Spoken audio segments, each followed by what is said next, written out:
Hello, welcome to Story Time. Today we're reading Flying with the Dragons by Simon Knight.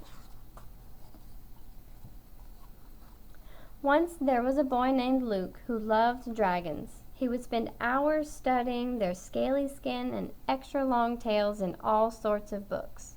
Long after he had been sent to bed, he would still be turning the pages under the dim glow of his nightlight. He was mesmerized by their fire-breathing mouths and their graceful wings. Luke imagined the world being taken over by dragons and wondered if they were nice or mean. He really hoped that they were nice. Luke had a particularly close friendship with one dragon, a stuffed green toy he received for his birthday one year. He named the dragon Thunder, imagining the tremendous boom he would hear when his friendly giant landed after scouring the skies. Thunder certainly looked friendly. His eyes were glassy and empty, and his wide smile showed rows of sharp, pointed teeth. But his forked tongue hung over the side of his mouth, just like Luke's dog did when it was really hot in the summertime. Thunder also had purple wings that stuck straight out. He looked like he was always ready to take flight. Luke would talk to Thunder late into the night. He asked countless questions about his life. Did he have other dragon friends? Did he have to go to school and learn math? Thunder could not answer, of course, but Luke imagined the answers. He pictured the happy dragon world his friend had come from and wished so desperately he could be a part of it. One night in the middle of July, Luke had a strange dream. There was a glowing light coming from the corner of his room. Curious, he padded over in his bare feet to inspect it, the light getting brighter with each step. Nearly blinded by its brightness, Luke approached cautiously. It was Thunder. Then, in an instant, Thunder began to grow. His large body began to stretch, and he belted out a noise so fierce that Luke started shaking in his pajamas. Roar! Thunder looked at Luke and bellowed, "Luke, you have been a good friend to me. I would like to grant you a wish. Any wish." "I didn't know you were magical," Luke exclaimed. Thunder let out a hearty laugh. "My friend, there are a great many things you do not know about dragons," Thunder roared back. His voice echoed in the vastness of the night. "I want to know more about dragons," Luke said confidently. Thunder looked down at his tiny friend and winked. "And so it shall be," Thunder exclaimed. In a rush, Luke awoke and looked around. Had it been a dream? He walked over to a stuffed dragon. Thunder was a small toy again, his tongue still hanging from the side of his wide smile. Disappointed, Luke returned to his bed. Crawling under his blankets, he sighed. He had wanted so badly for it all to be real. Eventually, he fell back asleep. In the morning, Luke woke to the sun shining in his eyes. He stretched in a sleepy daze, noticing a strange creaking in his arms and legs that he had never felt before. He looked around and jumped up in a panic. He was outside. He had been lying on a bed of grass and was surrounded by trees so tall they seemed to touch the sky. There was a crystal-clear lake in front of him. Behind him, a mountain spanned the horizon. Looking down, Luke saw that his hands were green and covered in scales. His once trimmed nails were now long and sharp. They were talons. Examining them further, he noticed that he was no longer wearing his pajamas. Instead, he was covered in green scales, just like Thunder was. Luke walked to the lake. His legs felt enormous, and he swayed as he looked down at his reflection. A dragon stared back at him. And not just any dragon. No, Luke was the dragon. Squealing with glee, Luke jumped up and down. Excitedly, he began to run, feeling absolutely carefree. His heavy body bumped against the ground as his new limbs wobbled and adjusted. He attempted to roar as he had heard his friend do in the dream, but the roar sounded more like a half-hearted squeak. Then, while he romped in the grass, Luke had a wonderful thought.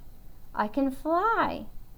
Since he had never flown before, he didn't know how to start. He tried to feel the wings on his back, wondering if flapping his wings would feel anything like running with his legs. He jumped, trying to flap his giant wings, but nothing happened. He fell clumsily back to the ground. In a swift whoosh, his friend Thunder landed gracefully in front Luke and peered sideways at him. Thunder looked tall from this angle. My friend, how are you enjoying your life as a dragon? Thunder asked him. It's as good as I imagined it would be. I just wish I could learn to fly. Luke's voice now sounded as deep and loud as Thunder's. It surprised him. Little one, flying is very easy. Simply close your eyes and imagine yourself soaring through the air and it will happen, Thunder told him. Luke closed his eyes and did what Thunder told him, but nothing happened. Luke opened one eye and Thunder tilted his head. Think harder, child, the dragon said. Luke closed his eyes again and imagined his feet lifting off of the ground. He imagined feeling the wind against his skin. This time, when he opened his eyes, Luke was in the air, his wings flapping gracefully. From this great height, he looked down at Thunder and started laughing. Luke swerved around Thunder's head in utter glee. His friend smiled at him with calm wisdom. This is the best, Luke exclaimed as he soared over the treetops of his new home. The wind felt good against his scaly skin. This sensation must be what freedom felt like. But suddenly, in the distance, he saw several dragons approaching him fast. Luke halted, allowing himself to hover steadily in the air. His wings flapped behind him. The dragons zoomed towards him, worried looks in their eyes. Friend, have you seen a tiny dragon flying around?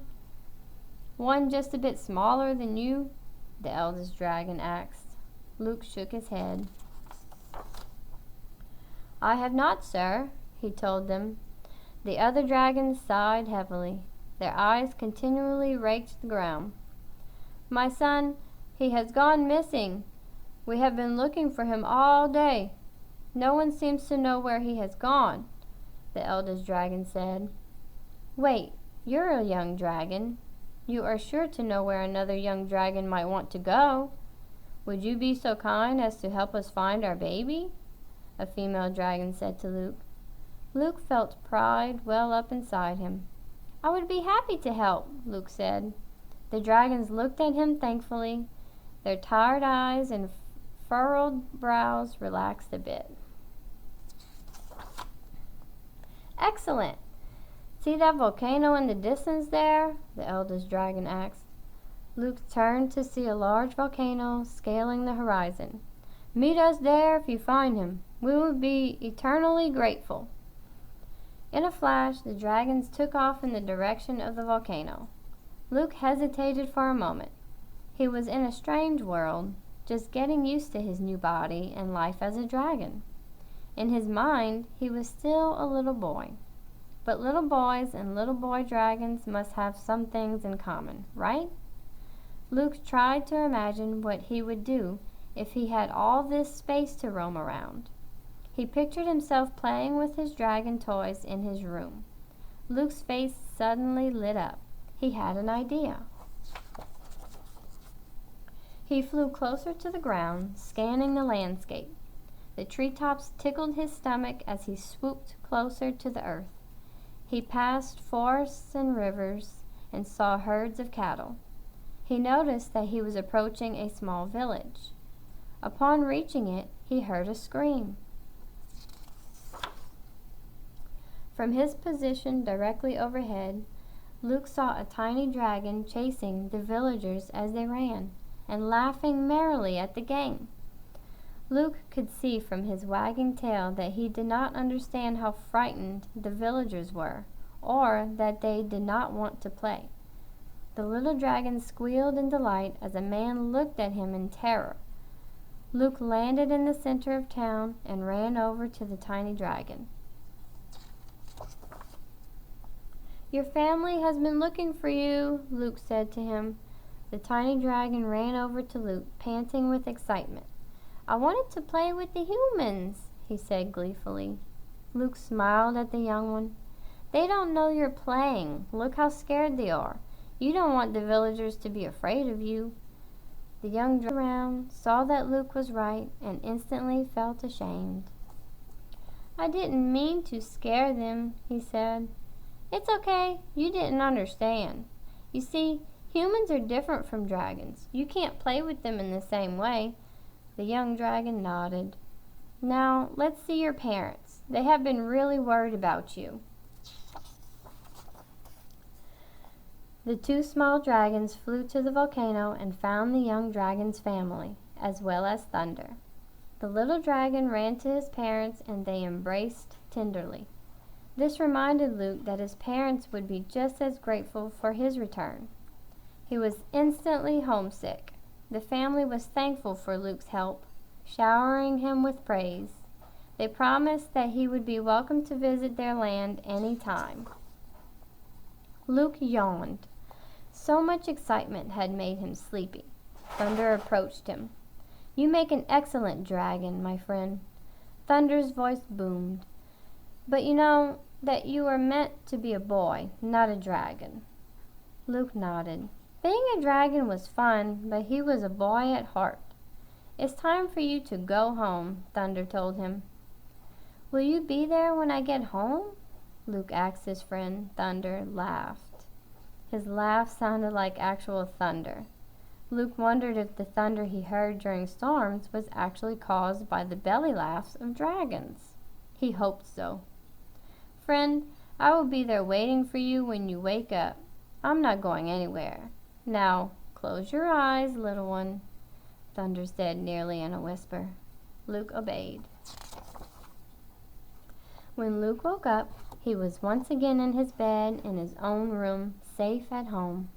He examined his human hands and his human toes and saw that he was truly a little boy again. He felt relieved that he was himself again. He ran to where he had put Thunder the night before and saw his dragon sitting there with the same goofy smile. Something was different, though. His eyes were no longer glassy and empty, but rather twinkling with wisdom and love. Luke picked him up and hugged his friend. Whether he was a dragon or not, Luke knew he and Thunder would be friends forever. The end.